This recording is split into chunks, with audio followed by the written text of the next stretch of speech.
Olha aí se não são vocês, meus amigos viciadinhos em papelão colorido. Como vocês estão, hein? Gastaram todo o dinheiro no final de semana, não é mesmo? Sabe porque eu sou rica? Foi lá, achou que ia brincar lá com as cartinhas, quando foi ver, saiu com o saldo negativo, né, cara? Poxa vida. Pelo amor de Deus, cara.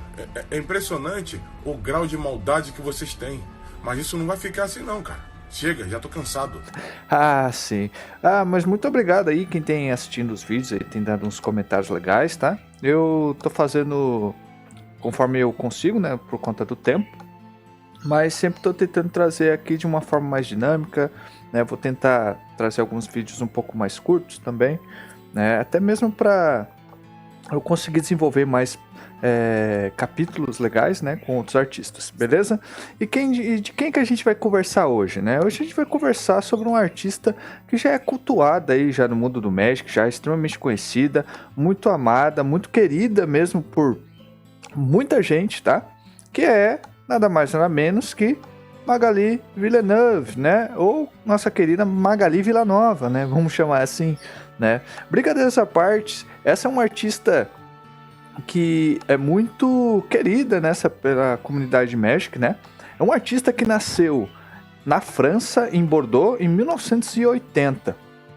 E ao contrário de muitos outros artistas acadêmicos, né, com a formação artística, que estudaram em escolas ou faculdades ou com mentorias, a Magali, ela é uma artista autodidata, ou seja, boa parte, se não dizer absolutamente quase tudo do seu conhecimento artístico, ela desenvolveu sozinha, né? Mas quando a gente pensa em autodidata, a gente nota, nossa, então ela nasceu já sabendo fazer? Obviamente não, né, gente? Mas toda a base de estudo, conhecimento, pesquisa, treino, prática, ela desenvolveu por si só. Isso é um mérito da parte dela. Muitos artistas às vezes acabam desistindo no meio do caminho, achando que é muito difícil, pensando que, vou entrar num curso de desenho e já vou sair de lá desenhando. Obviamente não, né, cara? Você tem que desenhar bastante, tem que praticar bastante, sofrer bastante. O desenho, quando ele está muito certinho, alguma coisa está errada, né? Então, a gente sempre tem que estudar bastante. E a Magali, vocês vão ver aqui que ela estudou bastante aí durante muito tempo, tá? Não é à toa que hoje ela é grandiosa aí nesse cenário, tá? Você gosta de estudar? Eu gosto de estudar. Você gosta mais de batata ou de estudar? Eu gosto mais de batata e gosto mais de estudar também. Bom, vou falar aqui uma breve história, né, sobre a Magali. Seu primeiro gatilho artístico foi a partir dos 12 anos, quando ela foi assistir um filme no cinema, e o filme em questão era A Bela e a Fera, né, da Disney. Ela achou aquilo fantástico, bonito, a questão da animação, os movimentos, né, toda aquela técnica de cores, composição, e ela ficou tão interessada por aquilo que isso deu uma vontade que ela colocou como sonho e meta de vida ser uma animadora da Disney, né? E ela pegou um apreço tão grande pelo personagem da Fera que isso vai ser uma transição bem legal que eu vou falar com vocês lá na frente, né, sobre o trabalho dela, tá? Então, ela partiu a partir desse sonho, né? Começou ali a fazer seus estudos, né, assistir mais animações, obviamente, né? Começou a praticar. E até meados dos 18, aproximadamente 19 anos, ela estava ainda nessa vontade. Mas tudo mudou. Tudo mudou quando ela começou a ler alguns outros livros fora do nicho que ela tinha interesse, que foram livros de fantasia. E ela se deparou com um livro da Roda do Tempo, do Robert Jordan. Esse livro fez com que a cabeça dela desse um 360, assim, que ela viu que aquele mundo de fantasia era muito mais rico e existia alguma coisa ali que chamou muito a atenção dela. Então, a partir desse contato, né, ela começou a pesquisar um pouco mais, entender sobre... Porque, assim, não só isso, mas livros ilustrados, né, capas de livro, tudo isso ela achou interessante e ela viu que havia um mercado para aquilo. Então ela pensou, poxa, eu acho que eu quero fazer ilustrações fantasia para livros, né? Isso pode abrir muitas portas para mim. por, no caso, ela não ter uma formação tão grandiosa, acadêmica, ou até mesmo aquela questão do QI, né, no que indica, ela começou a batalhar ali sua jornada artística fazendo pequenos projetos, né, pequenos trabalhos também, né, ilustrando ali pelo mercado mais fechado ali da França, né, todos os tipos de trabalho que vocês imaginarem voltados para ilustração, né, e assim, gente, cá entre nós, né, artista mesmo, artista que é bom sobrevive dessa forma, cara. É pegando trabalho pequeno. Ninguém sai grandão por aí na vida não, cara. Normalmente é aceitando trabalhos menores, fazendo com qualidade, né, com dedicação. E tudo isso vai ser somado futuramente, né? Não pensem em desenvolver algo já. Eu quero desenhar para Disney, eu quero desenhar para Marvel, eu quero desenhar para... Não, cara, pense, você precisa sobreviver. Aceite trabalhos menores, trabalhos dignos, que paguem de uma forma adequada também para você. Às vezes você vai pegar algumas coisas mais ou menos, né? Mas tudo bem. Mas assim, dessa forma, cativando o seu trabalho com o público, ela foi ganhando ali um pequeno espaço. Certa vez, ela percebeu numa biblioteca que existiam ilustrações de fantasia de Game of Thrones. Isso ali também martelou a cabeça dela. E eram ilustrações que eram providas de uma empresa americana chamada Fantasy Flight Games, né? E essa empresa, quando ela bateu o olho, ela falou: vou mandar meu portfólio. Sem pensar duas vezes, ela pegou, montou o portfólio dela e mandou para essa empresa de ilustrações. Aí você pensa, poxa vida, acho que não deu certo, né? O mercado americano ele é muito amplo, existe muita concorrência, talvez ela não tenha passado, né? Poxa vida. Não, ela foi contratada de imediato. A gente vê que está triste, seu Madruga. Sim. Eu compreendo. É porque não conseguiu trabalho. Ao contrário. É porque consegui. É sobre isso, cara. Então, sem essa questão do tão amado currículo, por imediato ela conseguiu o primeiro contrato dela ali com uma empresa um pouco maior, grande, né, com materiais grandes, né, com franquias grandes. Então, dessa forma, profissionalmente mesmo, ela começou ali em 2006, tá? E começou fazendo as ilustrações para essa empresa, né, a Fantasy, e ilustrações das Crônicas de Gelo e Fogo também, só para ficar esperto, né? Então ela começou a fazer ali sua jornada de trabalho artístico a partir dali. Mas aí também ela foi trabalhar com uma franquia, meu amigo, uma franquia muito de peso, né? Ela começou a fazer ilustrações para um produto na época de Senhor dos Anéis, que era o Living Card Game, tá? Rapaz, a mulher, o trabalho dela já estava num nível bom. Quando ela foi mexer com essa franquia e a forma profissional que ela começou a trabalhar explodiu. Aí o negócio ficou doido, cara. A partir desse ponto, ela começou a ter mais prestígio ali no mercado e começou também a trabalhar ali de uma forma... Porque assim, essas ilustrações, citando o que ela já falou em algumas entrevistas, elas demoravam bastante tempo. Então, às vezes, ela tinha uma semana, às vezes, para poder fazer uma ilustração dessa. Depois eu vou falar um pouquinho sobre a parte artística dela também, né, o tipo de técnica que ela usa, né? Mas aí, só começou a pegar mais trabalhos, né? E essa empresa foi muito importante, assim, para ela, porque abriu muitas portas. Dentre as portas que abriram, né, 2012, meu amigo, Magic the Gathering. Então, a partir de 2012, aproximadamente, ela começou a fazer alguns testes para o Magic. Obviamente, ela já tinha um reconhecimento e conseguiu fazer suas primeiras ilustrações. Hoje em dia, no Magic, ela já pode ser consolidada como uma das grandes estrelas de ilustração da empresa, tá? Então a gente tem que tirar esse elefante da sala hoje, porque sim, ela é realmente muito reconhecida e o tipo de arte que ela faz, quando você bate o olho, você já sabe que é dela, certo? Além disso, no caso, assim, ela também trabalhou para outras empresas, né? A fama dela foi chegando cada vez mais. Não, então, empresas como as Games, a Random House, a Del Rey, por exemplo, né? Ela fez também alguns trabalhos ali para ilustrações para Star Wars, que era outra grande franquia. Pode dizer que a Magali trabalhou com umas franquias muito grandes, né, gente? Pelo amor de Deus. É só coisa pesada, né? E além disso, também, ela fez 2 capas de livros de regras de D&D, que outro caso à parte, né? Não é pouca coisa não, né? Estão falando aí que a mulher conseguiu realmente ser uma ilustradora focada no de fantasia. Além do que, ela também é uma autora e ela publicou um livro de fantasia, né? Um Dark Fantasy dela, né?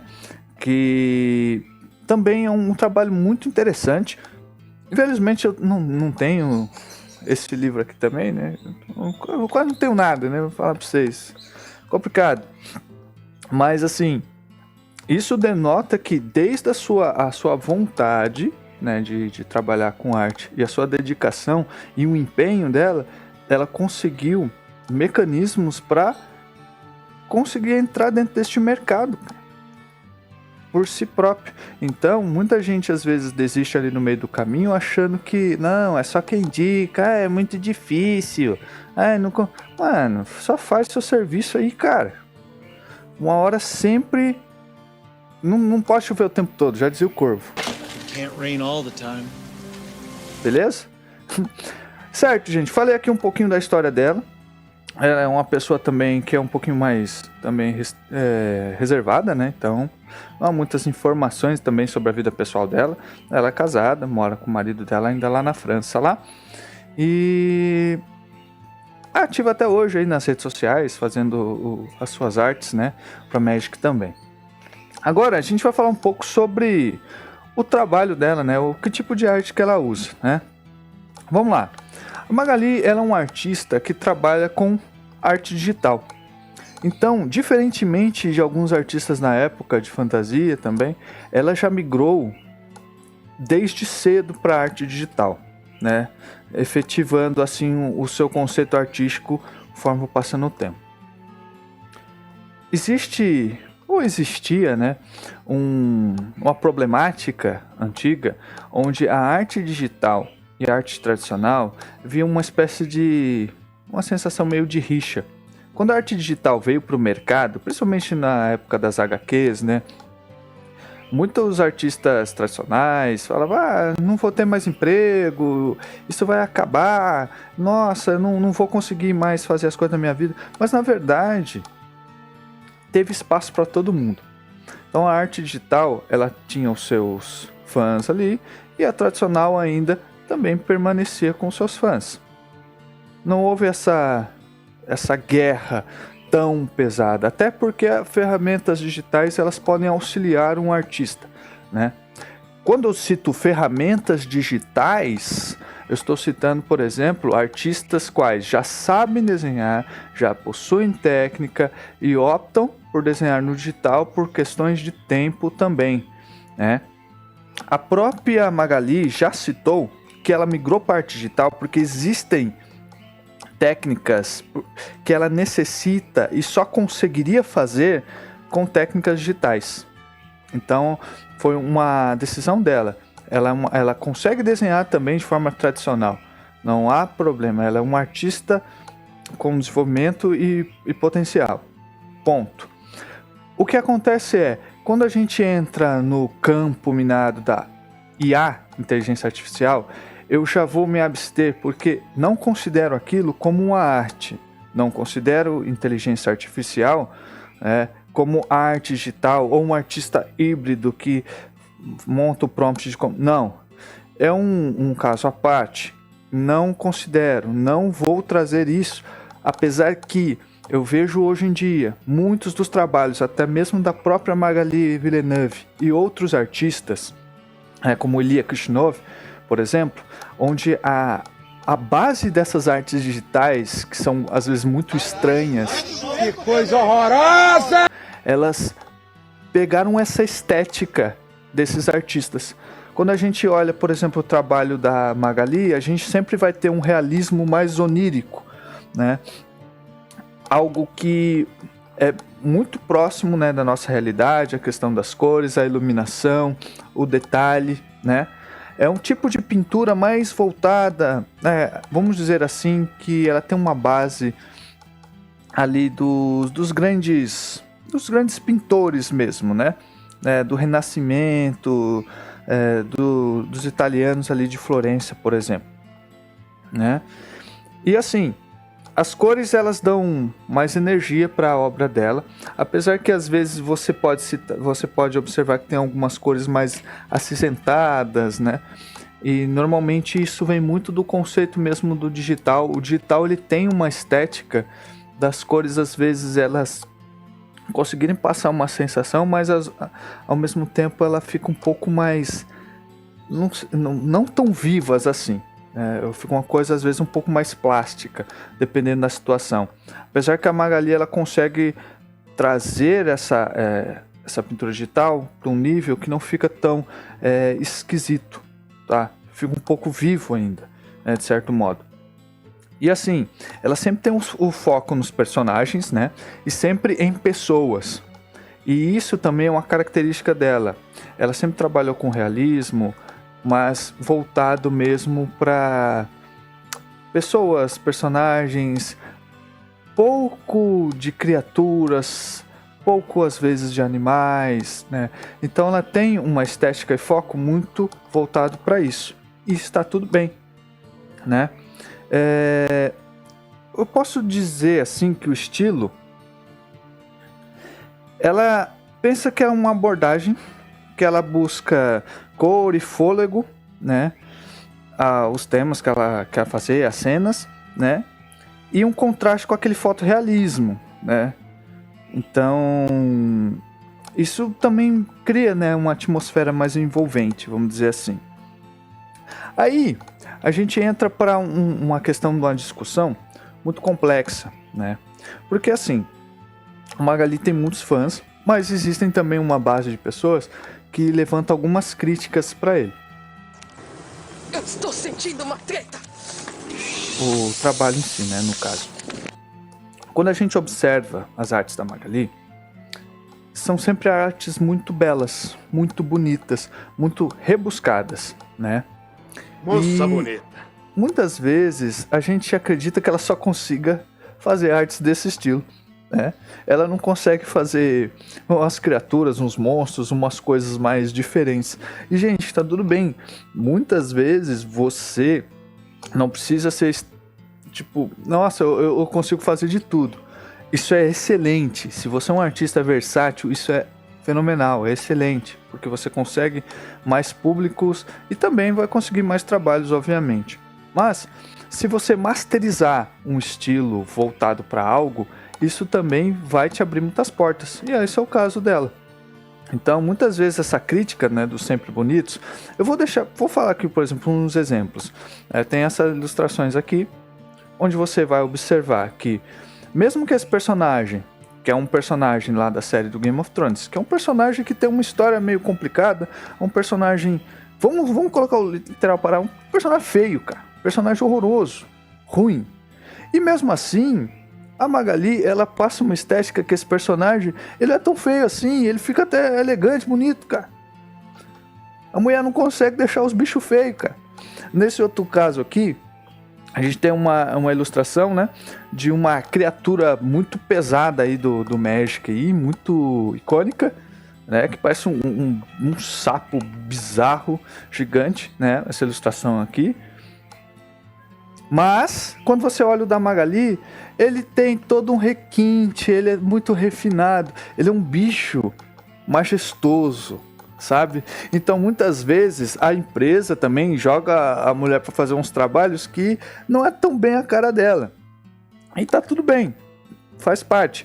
Então, muita gente se dói, né? Vamos dizer assim, a fanbase, né? Existem muitas pessoas muito fãs da Magali, assim, fervorosos, aí não pode criticar essa parte dela. Não, porque não pode, você tem inveja. Não é questão de inveja.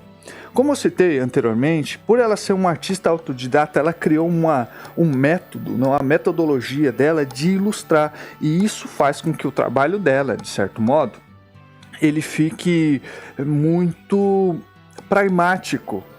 Então, tudo que ela for fazer, no caso dela, assim, já está muito estereotipado. E isso não... Aí que tá a questão. Isso não desmerece o trabalho dela de forma alguma, tá? O que acontece é que tem aquela sementinha que eu plantei lá no começo. Lembra que eu falei pra você que quando ela queria fazer animações pra Disney e ela viu o filme da Bela e a Fera, que ela amou a personagem Fera? É um total contraste, é muito engraçado, porque a personagem Fera, que é aquela coisa feia, ruim, estranha, o bicho taciturno dentro, isolado, assim, é a Fera. E ela desenha coisas lindas e bonitas, a Bela. Olha que coisa legal. Então você vê essa dualidade, né? Às vezes a gente faz essas brincadeiras assim, tipo, pô, verdade, né? Ela é uma artista que realmente é a Bela e a Fera. Então, quando a gente analisa um trabalho de uma artista desse nível, a gente sabe que existe mais por trás de tudo, né? E assim, ela fez muitas cartas icônicas, cartas belíssimas, né? Um trabalho muito bonito, um trabalho... não só isso, né? Ela é uma artista muito respeitada. Então ela tem um glamour ali na indústria. Mas assim, tem nossas críticas, obviamente, mas aquelas sempre críticas construtivas, né? Não é uma questão de desmerecimento do trabalho dessa autora. Até porque é uma autora que nós temos um certo carinho também por ela nessa comunidade do Magic, certo? Bom, eu acredito que seja um pouco isso. Eu tentei trazer uma forma um pouco mais curta, né, de conhecimento, até mesmo para poupar o tempo de vossas senhorias, né, já que são corridos todos os dias. Mas a gente tem que ressaltar também que hoje, infelizmente, a gente tem essa questão da inteligência artificial. Muitos artistas digitais, eles também, principalmente quem vem começando, está sofrendo algumas dificuldades, principalmente porque o mercado está saturado, né? Não está tendo trabalho para todo mundo e muita gente já vem se desestimulando ou desistindo. Compra uma paçoquita, tengo fome. Tá com fome? Sim. Come a porra da paçoca então, caralho. Gente, não façam isso. Continuem. Essa tal de bolha de ar, ela vai um dia estourar. E vai chegar um momento que, cara, isso não vai virar. Não vai virar. O artista é a pessoa. Ela envolve-se com o trabalho, ela demonstra isso. Você vai sentir, você vai ver uma peça de algum artista, você vai saber que é dele. Existe uma identidade, existe uma força, né? Você vai olhar para o trabalho da Magali, você vai saber que é dela, né? Muitas IAs vão tentar copiar o trabalho dela ou de outros artistas. Você vai conseguir notar a diferença. Existe um lado humano no trabalho que é impossível de ser feito. Tá?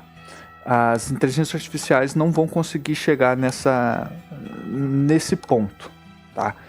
Então, peguem do exemplo dela, continuem, batalhem, mandem portfólio para as empresas, continuem, pratiquem, não desistam, tá?